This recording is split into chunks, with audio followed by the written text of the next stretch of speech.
22대 총선이 44일 앞으로 다가왔습니다. 선거 당일까지 여러 변수가 있겠지만 최근 여론조사는 대체적으로 어떤 흐름을 보이고 있는지 살펴보겠습니다. 여론조사 전문가 김봉신 메타보이스 이사, 장슬기 MBC 보도국 기자 두 분 스튜디오 오셨습니다. 어서 오세요. 안녕하십니까.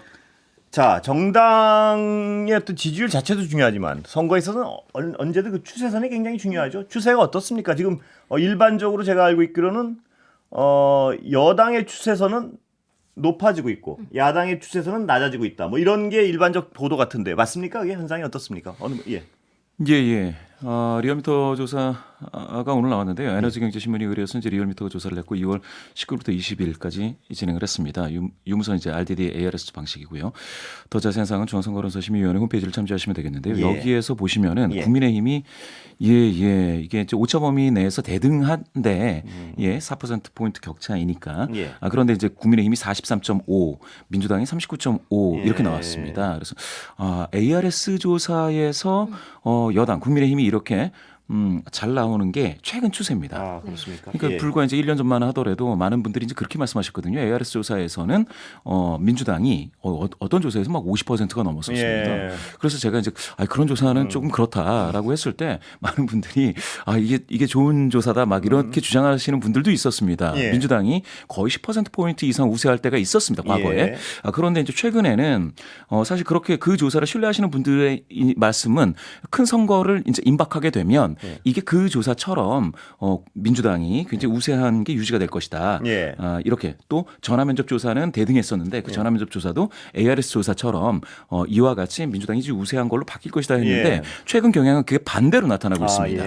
예. ARS 조사가 마치 전화면접 조사에서 대등하게 나왔던 것처럼 그렇게 대등해지고 있는 거죠. 예. 반대네요. 그러니까 예. ARS와 전화 면접은 어떤 특성을 해석을 해도 될까요? 어떤 일단은 특성으로? ARS 조사 같은 경우에는 정당 지도를 지금까지 먼저 물어왔습니다. 예. 그러니까 문항 순서 효과가 좀 있는데요. 그런데 이제 전화 면접 조사 같은 경우에는 국정 평가를 먼저 물어봤습니다. 예. 그러다 보니까 ARS 조사에서는 지금까지 국정에 대해서 좀 서운한 마음을 가지고 계신 분들이 정당 지도를 묻게 되면 국정을 평가하듯이 야당 쪽으로 이제 선택이 좀 갔었던 거죠. 예. 그래서 이제 문항 순서 효과 때문에 제1야당인 이제 민주당이 좀 다소 높게 나오는 정당 지지도가 이 흐름이 있었는데 예. 이거를 바꾸면 ARS에서도 문항 순서를 바꾸면은요. 예. 국정을 먼저 묻고 정당을 나중에 물으면 사실은 두 정당이 대등하게 나오는 경우도 간혹 있었습니다. 예. 그래서 이제 저는 이게 이제 문항 순서 효과이기 때문에 순수하게 정당의 어떤 그 실적이라든지 정당의 이미지만으로 평가하게 되면 두 당이 대등하기 때문에 예. 이제부터라도 잘하기 경쟁을 해서 두 당이 건전하게 협치도 하면서 열심히 민생을 위해서 노력해야 된다라는 주장을 해왔었는데요. 그런데 아쉽게도 많은 분들이 민주당이 이제 굉장히 앞서 나가니까 이게 이제 선거 때까지 쭉 유지될 것이다. 이런 말씀들을 좀 많이 하시면서 그러면서 이제 뭐라고 해야 될까요? 대통령 국정 부정평가에 좀 기대는 이런 어떤 심리가 좀 있었습니다. 지금까지는. 예. 그런데 지금은 사실은 ARS에서도 두 정당의 흐름은 대등하게 나오고 있다. 이렇게 보시면 되겠습니다. 자, 장 기자.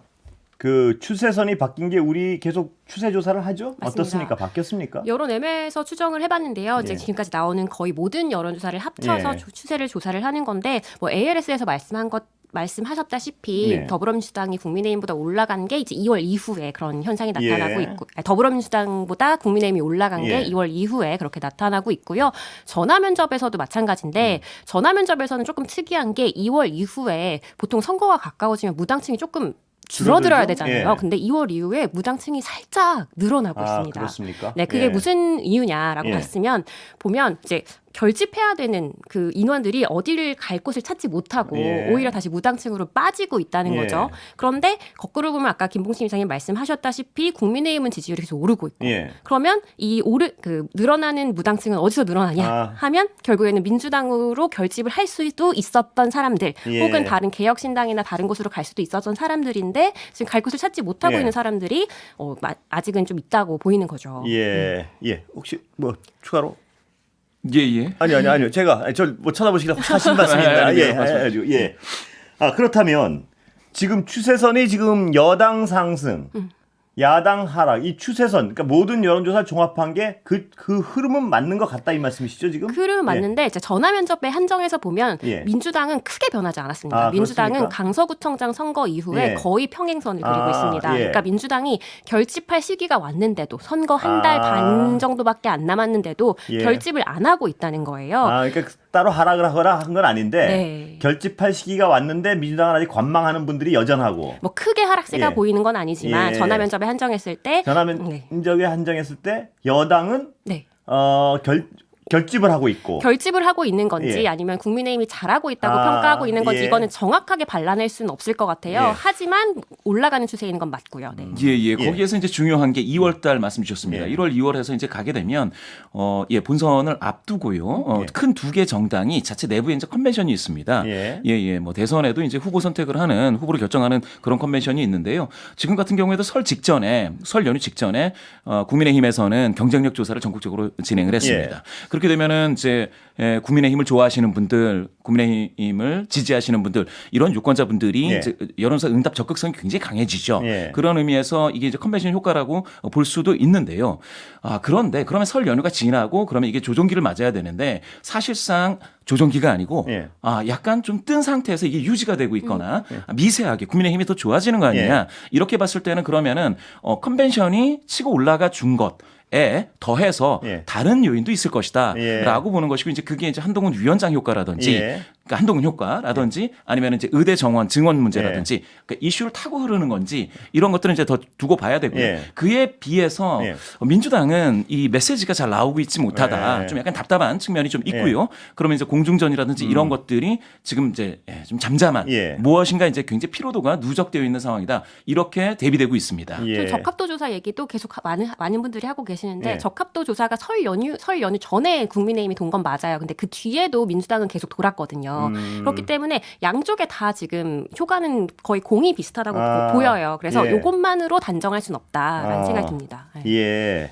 그러니까 흔히들 제가 그 장슬기 기자가 지금 말씀하신 게 귀에 들어오는 것 중에 하나는 흔히들 지금 민주당의 공천 갈등 때문에 야당이 하락세인 것으로 분석을 많이 했잖아요. 언론에서. 근데 지금 ARS 조사를 보면은 아직까지 어떤 하락 추세라는 건 아닐 수도 있다 이 말씀이죠. ARS만 보면. ARS에서는 하락세인데 이제 예. 전화 면접만 보면 전화 면접만 보면. 예. 근데 이제 그거는 어쨌든 선거가 가까워지면 ARS랑 전화 면접 비슷해지거든요. 예, 아까 이사님 말씀하셨듯이. 말씀하셨다시피 예. 이제 그런 과정이어서 민주당이 내려가고 있는 걸로 보여요. 아, ARS에서. 예, 예. 근데 이게 결국에는 ARS가 약간 좀 적극적인 정치 관여층이라고 봤을 때 고관여층들이 ARS 대답을 하기 때문에 고관여층이라고 봤을 때 기존 지지층이 약간 이탈하고 있을 수도 있다라는 생각이 조금 들더라고요. 그래서 이건 조금 지켜봐야 될 것 같아요. 더 봐야 되는 상황이군요. 지금 보면. 그런데 이 어떤 지금 뭐 장성민 전 대통령실 비서실, 그러니까 이 국회의원들이 우리 몇 석이야 이렇게 얘기하는 게 어떤 영향을 미칠까 뭐 이런 게 좀 나옵니까? 예를 들어서 옛날에 보면 뭐 100년 정당을 한다는 것 때문에 확 깎였다. 뭐 각자 그냥 다 그 추상적인 분석이었는데요. 뭐 저번에 보면 180석 이상은 뭐 가지고 간다는 그것 때문에 많이 까먹었다. 뭐 이런 굉장히 주관적인 분석인데 그게 실질적인 영향을 미친다는 어떤 근거 자료가 있나요? 어떻습니까? 꼭 그게 이제 근거 자료라기보다는 이제 오만하다라는 이미지 있지 않습니까? 예. 이 오만하다라는 이미지가 예. 정치권의 어떤 세력에게 이제 더 씌워지면 예. 굉장히 치명적입니다. 예, 오만하, 그러니까 그 말만이 아니고 오만하다는 어떤 그렇죠. 전체적인 이미지. 예. 그게 이제 굉장히 좀 국민 앞에서는 예. 많은 국민분 앞에서 이제 진보 보수 중도 할 거 없이 예. 좀 엎드려야 되는데 예. 그렇지 않고 우리가 뭐 다수다, 우리가 강하다 이런 얘기를 하는 순간 확 깎이거든요. 예. 그게 이제 2020년 지난 총선 때 유시민 작가가 이제 방송 중에서 몇 석이다라고 이제 몇 석을 이제 예측을 했는데 거기서 이제 바로 깎였습니다. 예. 뭐 그런 일이 있었죠. 예. 그러니까 그런 일들이 항상 있어서 샴페인을 먼저 터트리는 사람치고 예. 그 샴페인 끝까지 마실 수 있는 사람들이 예. 정치권에서는 없습니다. 예. 그렇습니다. 자, 그러면 또 우리가 요새 관심을 많이 갖는 것 중에 하나 당대표 인기도인데 네. 한동훈 비대위원장하고 이재명 대표랑 어떻습니까? 예. 뭐 다들 예상하셨겠지만 한동훈 위원장에 대한 직무평가 훨씬 더 좋습니다. 그러니까 뭐 훨씬 더라는 표현이 맞는지 모르겠지만 갤럽이 서울경제 의뢰로 지난 20일부터 22일 전화 면접으로 조사한 건데요. 한동훈 위원장이 잘하고 있다라고 평가한 사람은 52%였고 이재명 대표가 잘하고 있다고 생각하는 사람은 36%였습니다. 그러니까 당 대표로서 잘하고 있냐를 물었을 때 이렇게 답했는데요. 같은 설문에서 윤 대통령이 대통령으로서 직무 수행을 잘 하고 있냐? 질문은 약간 다르지만 이거에 대한 대답은 38%가 긍정적이었습니다. 그러니까 이재명 대표가 당 대표로서 수행하고 있는 것에 대한 긍정적 평가가 사실 3명 중에는 가장 낮은 상황인 거죠.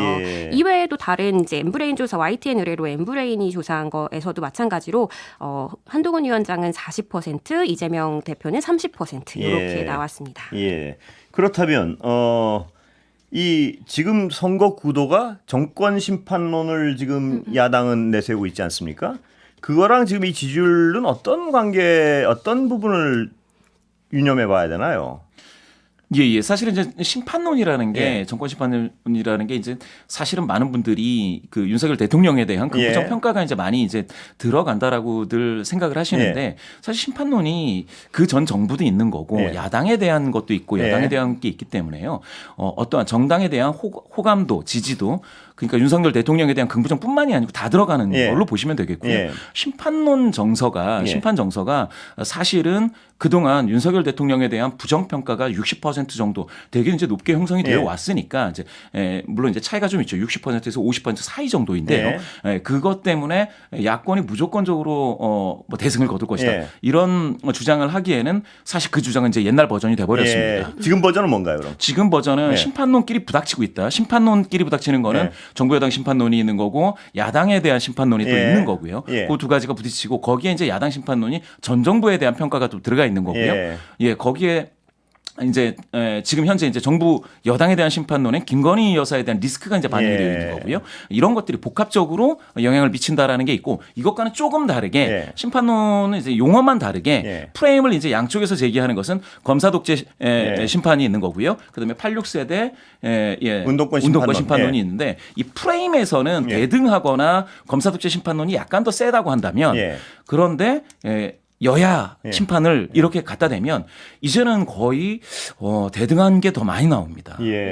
그런데 이 심판론의 경우엔 어떤 지금 정권에 더 국민들이 더 어떤 비판적이 아닙니까 항상? 어떻습니까? 그렇기는 하죠. 지금 정부에 대한 심판론이 당연합니다.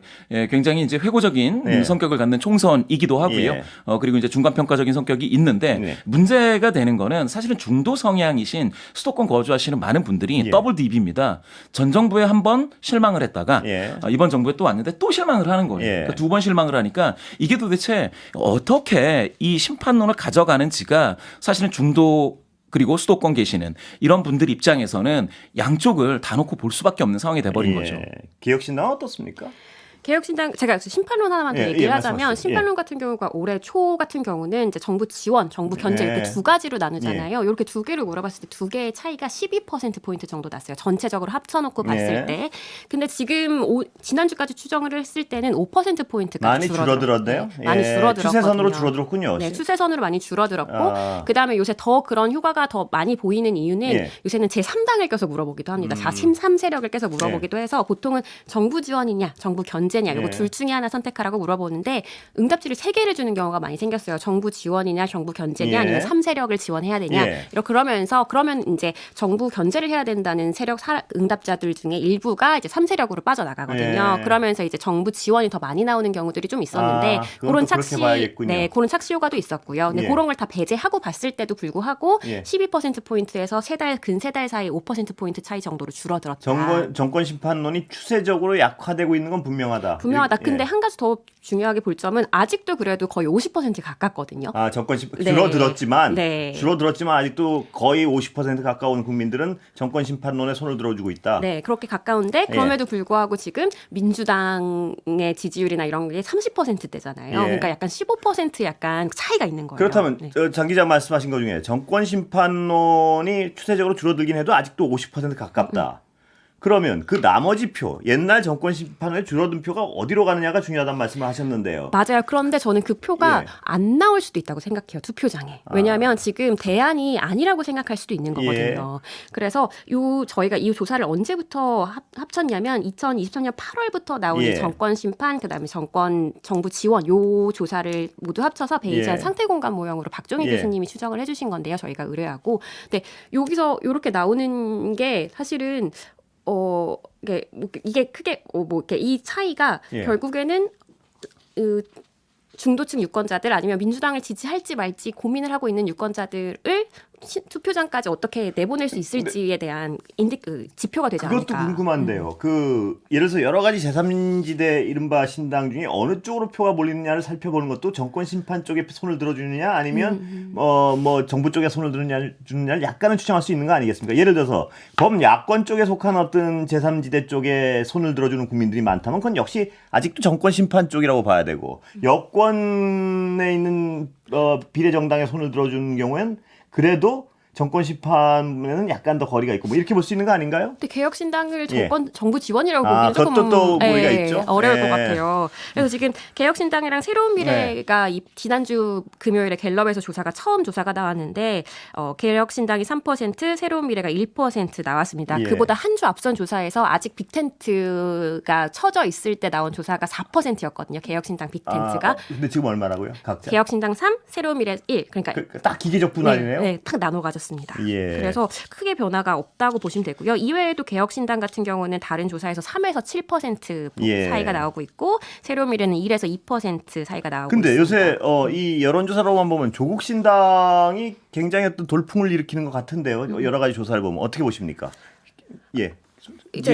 조국 신당이 갑자기 이제 들어서면서 이제 예. 두 자릿수다 이렇게 되는데 사실은 이준석 신당도 지금은 개혁 신당이라고 하지만 이준석 신당도 연초에는 이게 두 자릿수였습니다. 예. 두 자릿수가 나올 경우가 있었죠. 근데 이게 쭉 빠졌거든요. 예. 이게 빠지는 게 아까 말씀드렸다시피 이제 2월이 양당이 이제 두 개 이제 양대 정당이 내부 컨벤션이 있어서 양대 정당으로 쫙 이제 흡수가 되는 예. 그런 현상이기도 하고요.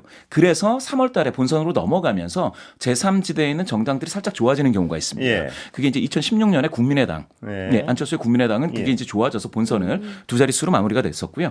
그런데 이제 2020년에는 열린민주당, 지금 조국 신당은 열린민주당에 가까운 스탠스라고 예. 봐야 될 텐데요. 좀 뭐 매운 민주당이다, 예. 뭐 중도주의 배격이다 이렇게 나왔는데 당시에도 열린민주당이 자체적으로 두 자릿수 의석을 확보할 수 있다라고 예. 얘기했는데요. 그리고 지지도가 어떤 데에서는 뭐 비례 투표에서 막 두 자릿수가 나왔습니다. 예. 14, 6, 막 16까지 갔었으니까 상당한 그 지지도를 얻었다라고 봤었는데 예. 결과적으로는 세석 얻고 말았습니다. 그리고 예. 5%대 득표율을 했었죠. 조국 신당도 지금 좀 어떤 길을 갈 것인지는 한번 지켜봐야 될 것 같습니다. 예. 근데 여러분 좀 주의해서 보셔야 될 게 정당 지지도가 있고 비례투표 누구에게 할 것인가 예. 두 가지 질문이 있습니다. 예. 그러니까 정당 지지에서는 조국 신당이 예. 뭐 물어본 데가 여론조사 공정밖에 없기는 예. 한데요. 한 4에서 6 정도 예. 사이가 나오고 있어요. 그런데 이거를 이제 비례투표는 누구한테 할 것이냐라고 물어보면 그때 조국 신당이 13%, 14% 굉장한 퍼센트까지 예. 나오거든요.